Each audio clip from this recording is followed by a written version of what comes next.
Well, friends and students, if you look at, if you read the work of Asimoglu and Robinson, titled Why Nations Fail, they also proffer some theoretical explanations. I think three of them are of importance, of interest to me.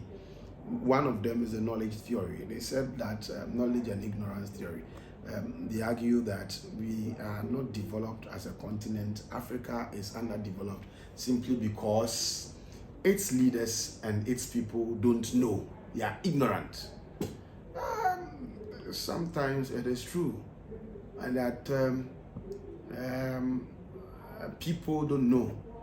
In terms of political appointments, we appoint people who are completely ignorant. One of the features of every developing democracy, if you read Michael Todaro and co., is about public ignorance or ignorance among the citizenry.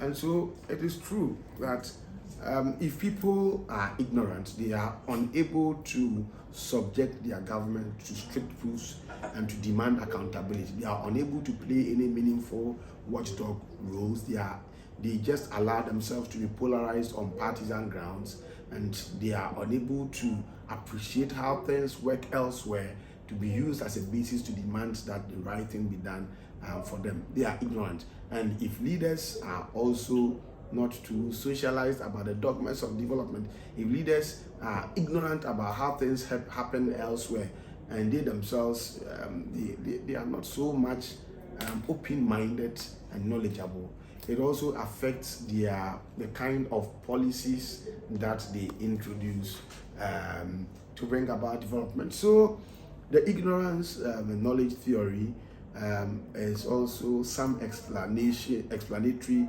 variable, or are some explanatory variables that can be considered. But is it really true that African leaders are ignorant? Is it really true? I mean, you can say that many of the population and citizenry are ignorant, but it cannot be entirely true that all our leaders are ignorant, because there is this saying, when we're growing up, travel and see. Many of our leaders have traveled, and they have gained some insight and knowledge about how things work elsewhere, and they know it.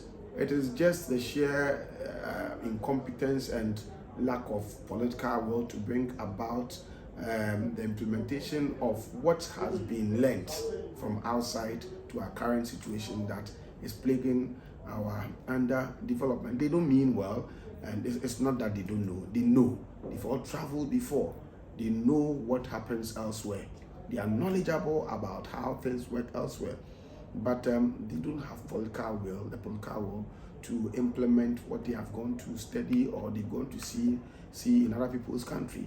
And so the knowledge theory may be speaking some truth, but it has some challenges. Then we have the geographical location explanation. It simply says that we are located in that part of the world where the weather is not favoring us.